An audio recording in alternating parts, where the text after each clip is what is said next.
All right, y'all, welcome to our weekly whammy. We got some whammies of some deals going on today.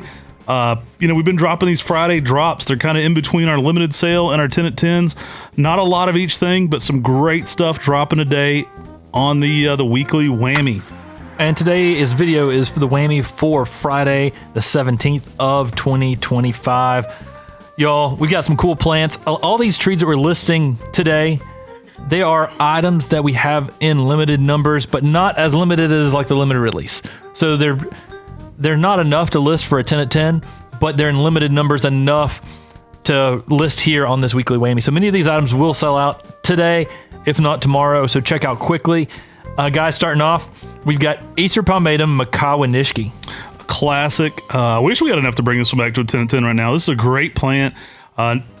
This one isn't shaped like Makawa. It's more of a large leafed Hiyama style. You get some of the largest leaves of any of that reticulated Hiyama eye candy type variegation. A lot of pink in this one as well. Now, we have seen some reticulated styles from seedlings from Makawa with upright form, and I wonder if that's where Makawa Nishiki originated. It has a larger leaf. That leaf looks almost like a Makawa leaf itself, but with the Hiyama style variegation. Yeah, several of the translations in Japan kind of noted that the reason it's called Makawa is less for the structure of the tree and more for the leaf size. So it has that larger Makawa size leaf. The leaf structure itself is more indicative of like Makawa Yatsubusa than something like Hiyama. Normally with Alpenweiss or Abigail Rose, you have a very small leaf, but with Makawa Nishiki, no, it's way more the leaf shape of Makawa Yatsubusa, but with a weird, crazy variegation. Guys, next up, we've got Acer Pomum Coral Pink. Fun one here, guys. This one is, it's got a lot of coral going on in the foliage, so this one's going to give you a intense pink spring coloration. Whammy. It does give you that whammy color in the spring, that just a nice pink color, and that baby pink color is one of those flowering maples that just, the leaf itself is like a flower.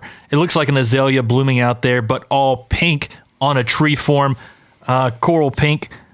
It's one that people love, but I think it'd be one that'd be really popular for something like bonsai, like the Shindosojos. It's another one of those ones that gives you the unique spring interest that has the changes of the seasons wrapped up all in one Japanese maple. All right, guys, coming up next, we got a Dogwood, Little Poncho. Just recently did a podcast, might not be out yet, it's coming soon, on our top 25 Dogwoods of 2024.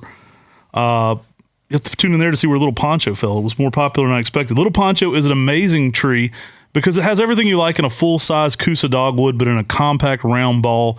Small, compact, great flower, durable, but that density and that compactness is really what draws people into this one. Yeah, I know people have found some small witch's brooms on Cornus Kusa before. Some people found some on Florida's. The main problem people normally have with those dwarfs is that they don't bloom as frequently, and Little Poncho doesn't have that problem. It blooms like a white carpet across this small little dwarf, and it fits in small spaces, great for containers. It's everything that you love about dogwoods. It's disease resistant. It's anthracnose resistant because it's a Cornus Kusa. It's easy to grow, but really beautiful, especially when it's blooming. All right, guys, next up, we got one name for the man, the myth, the legend, Joel Johnson. He's our manager out at Buckholtz Nursery. We got Johnson's Ice Drops. Now, this one's one name for Joel. Joel actually found the original Angel the Prince, didn't get named after him, so then he got this one named after him, I guess. This is a reticulated form as well, so you get a real subtle, creepy almost variegation. It's a fun dark green. You get a lot of that white going on behind it. It's a reticulated Hiyama style.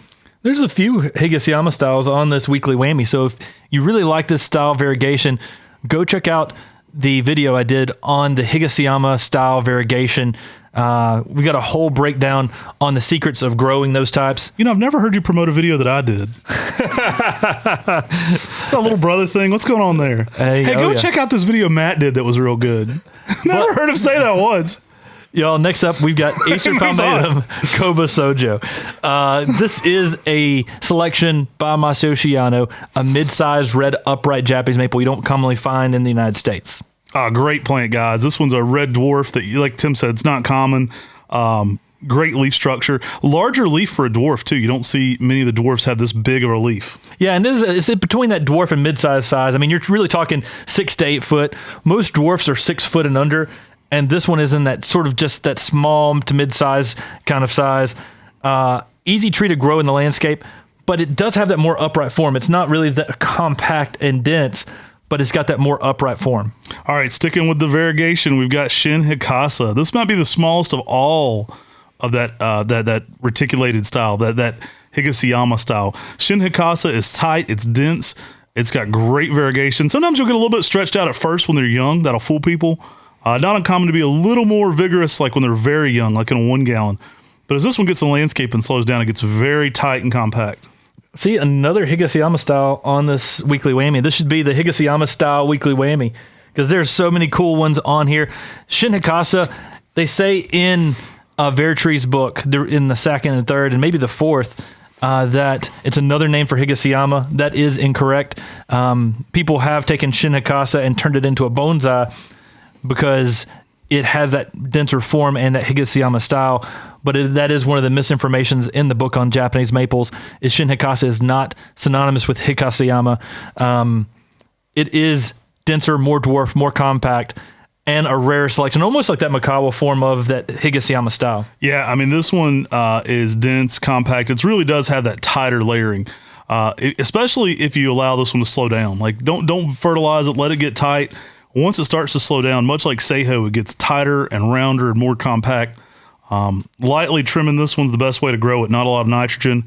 Really a nice compact plant and perfect for bonsai. I mean, this one's ideal for bonsai or a container where you want a high interest plant. I could see how someone who saw a Shinhikasa bonsai would think that someone had bonsai'd a Hiyama. But you do have to do a lot more work to it because it does have that tighter habit naturally. Yeah, naturally in the ground, completely different shapes. All right, going on here next, guys, we've got Aaran. Aaran is a selection introduced in the nursery trade by Talon Buchholz. It's named after one of his workers, Aaran, that he really admired. He's the guy who actually found it. And it has that white variegation all across this plant. Go watch the video that I did with my brother, Tim. Both of us star in this video on Aaran. We show you several of these, and I just want to get that out there that both of us are in that video that I'm promoting. Well, whammy. Give Aaran some protection from the hot afternoon sun. You can actually prune this tree to increase variegation. Matt and I both did a video about how to do that. So pruning the original Nishiki style variegation to promote variegation, go check that out as well. We've got tons of videos on the MrMaple Show on all types of care of Japanese maples. If you're not subscribed, make sure you do that. Aaran, though, is one of the most variegated types of any of that original Nishiki style variegation. Check it out. All right, guys, coming in here next, we got some 3 gallons of Scarlet Fire. Now, this is another Cornus Kusa. We've got that top 25 dogwoods of 2024 probably this week coming up this Sunday. So in just a few days. So you'll have to check that out to see where some of these cool dogwoods fall. But Scarlet Fire, one of the best pink-red colors on any of the dogwoods. All right, guys, moving on here to one of my favorite new Japanese maples. We got Pink Panther. Go check out the short I did on that one. There's a great short that I filmed specifically on Pink Panther. Really show you the color on that one. Now, this one is dope, guys. It kind of reminds me of Acer Pomum a little bit. I wouldn't be surprised if there's some hybridization going on there. It's vigorous, and it's one of the craziest pinks, especially in early spring. You get some neon pink. I mean, it's got Barbie Pink Panther pink to it. That's what this one's popular for. 3 gallons of that dropping here today. Now, guys, next up on the azalea front, we've got Azalea Lemon Lights. This is one of the selections by the University of Minnesota that's extremely cold tolerant and gives you everything you love about deciduous azaleas with that yellow bloom.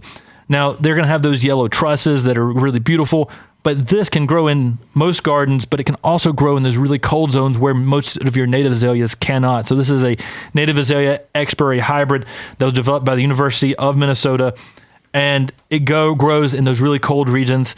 An amazing deciduous azalea for you to grow. All right, coming up next, we got another azalea, Yellow River.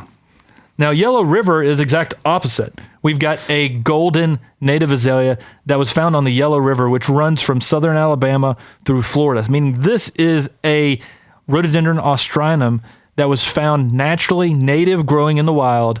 It's extremely heat tolerant. It's very vigorous. It's easy for many people to grow. Big yellow trusses on that as well. Next up, y'all, we've got Acer Pomum Sadari coming out in 2 gallons.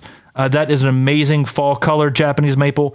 It is really beautiful with some really nice bold orange colors and some limited numbers we have in 2 gallons from the Buckholz farm. Moved on fast before I could make any Yellow River jokes. I just want the record to show. I knew they were coming. So I figured I'd jump to the Japanese maple. He moved quickly.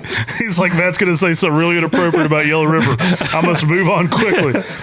We've got snow on the ground. It's better to yell at snow, I guess. Liriodendron. This is a tulip poplar, guys. Ario marginatum. Now, this is a cool native plant with some interesting variegation to it.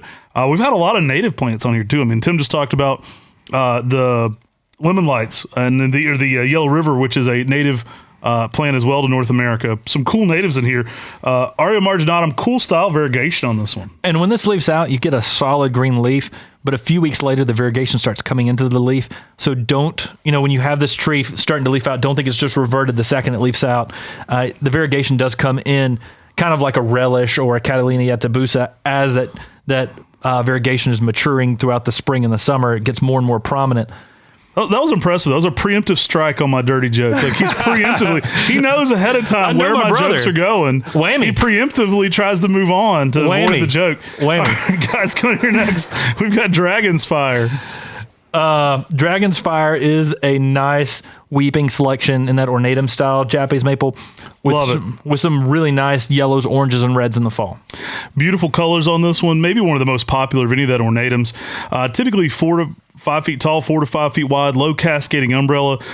Really one of my favorite things about this is you can get some yellowish stemming on it. So you kind of get that lighter color to the inner part of the leaf and stem, which gives it a fire approach because you have your darker colors going on. Kind of just looks like a flame going on there. Dragon's Fire, perfect name for that. Yeah, it's that sort of yellow-green color that just gives such good color contrast. I mean, it is a next level ornatum style. And it's got one of the best fall colors of the ornatum types. And that's why it gets that Dragon's Fire name. And it's got a great name. I mean, I can't lie. It's got a great name. We've got some nice high graft 1 gallons of those right now. Moving on from Dragon Farts to Dragon Tears, guys. Dragon Tears, also a dragon-related plant, so really cool there. This one is a semi-pendulous upright. So I like to think of this tree not in the shape of Ryusen, but more in the shape of a Moriyama. So upright, then you get some branches that kind of droop down from there.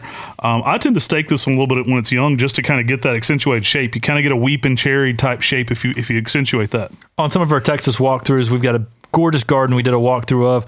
You should go check that out.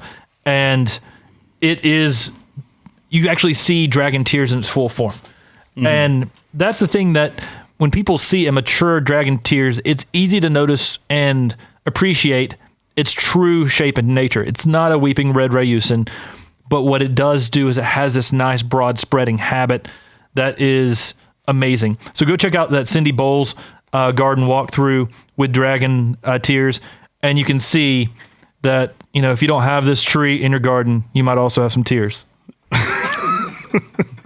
Should have preemptively struck that joke down, shouldn't I? That one we should have flew in and droned that bad boy out of the water before it got started. Yeah, great plant. Brian often talked about how this one was exceptionally heat tolerant in his Oklahoma garden as well. Dragon Tears, though, great colors, great durability, all around awesome plant. Now, we've talked a lot about Higashiyama styles, but it wouldn't be complete without Higashiyama. We're bringing back the OG Higashiyama today as well. And this one is just barely under the numbers for our 10 at 10. But I'm telling you, this is one that will sell out quickly today because everyone loves that Higashiyama style. It's one of my favorite style Japanese maples of them all. When Matt and I had individual business cards, it was often the Higashiyama photo that I took that was the photo on my business card because it's one of my favorites. It's very consistent. It's beautiful. And just that reticulation on that palmatum leaf is awesome. So moving on from that one to another Mr. Maple photo, we got Benshisha. Now, a lot of people know Mr. Maple is named Mr. Maple because that was a nickname for my dad, but the symbol is Benshisha because at the time when we started doing this, that was Mom's favorite tree. So a little homage to my mom there, Maple Mama. Benshisha is our logo for Mr. Maple. Fun enough that her first grandbaby is Pink Princess, which is a broom on Benshisha as well. So Carolina, we kind of named that tree for Carolina, the Pink Princess. We'll just lie now and say that the symbol for Mr. Maple is Pink Princess. That's kind of a cool too. But no, it's an homage to our mom. Love that plant. Benshisha though, great variegation. It's the pink on green. It really is the pink butterfly. It holds that much later. Does eventually go to more of a white on creamy mint kind of color. Beautiful tree. You do want to cut out any reversion in this one. So if you see any all green branches, you want to trim that out. Just a classic Japanese maple, though. Benshisha Hinga. The name means red and changeful. And that's because you get orange in the fall, and the pink and the orange are both kind of shades of red, according to the Japanese. Benshisha Hinga, though, amazing plant. The leaf is a little bit larger on Benshisha Hinga than it is on Pink Princess. But nobody knows in the logo. They can make the logo whatever size I want. And you can get some shades of pink to almost sometimes orange on Benshisha Hinga in that spring to mid spring time frame. All right, coming in here next, guys, we got Agave Shagui, classic dwarf reticulated. It just comes through with just one of the most majestic purple colors in the spring you'll ever see. Typically 6 foot in 10 years. Absolute showstopper of a plant. Originated in Japan. Talon Buckles was one of the first ones to carry it in the United States. The guy who did the OG Go series saw this and was like, we got to get this into production. This is amazing. Yeah, I mean, for a reticulated selection that gives you some of that purple color, it is awesome. More sunlight will bring out more of that purple color. In more shade, you can get this metallic color that looks kind of eerie, which is pretty awesome as well in Agave Shagui. So throw some shade at it. Coming in here next, we got Maiku Jaku, guys, in 1 gallons. Our most popular Japonicum, typically. This one sells out. Bringing some numbers back here for you. Not big numbers again on the whammies. Love this one. It's the Dancing Peacock. Great fall color. Amazing shades of orange, red, and yellow typically. I've had it be really bold orange to then amazing dark red late. Just one of the most colorful trees. Love the leaf shape. You can easily see how it looks like a peacock feathers kind of sideways if you take the leaf and lift it up. Just a beautiful plant. Red tassel flowers in the spring. You guys know it. We love it. Maiku Jaku. And lastly, on today's weekly whammy, we got Blackbeards Gold. Whammy. That's a good one, guys. Blackbeards Gold originated here at the nursery. This is an introduction, technically by our father, I guess, because he grew the original seedling that became Blackbeards Gold. So we'll credit that one and Jade Dragon to Dad. But this one's one that was at the corner of the nursery, and everybody kept asking us for it. And they just kept asking us for it and asking us for it. And we're like, that's just a seedling. And then finally we're like, it's not just a seedling. It's how all cultivars come about. That's an incredible looking plant. I mean, we've been doing this for, you see the 50 years behind us. This nursery's been around a minute. This was a 30-year-old seedling in the ground at the time when Tim and I started grafting it. And just a beautiful plant. One of the darkest Japanese maples you'll see in the spring, bringing that Blackbeard, a little North Carolina flavor with the Blackbeards Gold. I think the name had something to do with this one's popularity too. People like the name on Blackbeards Gold. Just has a little bit more mystery to it. But the cool thing about this one is it goes from that darker, almost black spring, dark red to a golden yellow. One of the best golden yellows you'll find in the fall. Makes an upright tree around 15 feet. Absolute showstopper, though. Heavily divided leaf as well. I mean, those red Matsumaris, there's not uncommon to have red Matsumaris and to have some that almost get that darkness to them. But Blackbeard's Gold's a little darker than most. And then that fall color switch is really what makes this distinguishable and cultivar worthy. And rich, bold gold. Like, it is a rich, full, yellowy orange in the fall. Now, that whammy earlier, you would have thought that we coordinated that. Yeah, whammy. We said it at the exact same Whammy. time. Great minds think alike. Y'all, thanks for jumping in today's weekly whammy. These are listing on MrMaple.com today. Jump in really quickly. Make sure you check out fast. These are items that are in limited numbers. Whammy. Take care. God bless. Have a great day.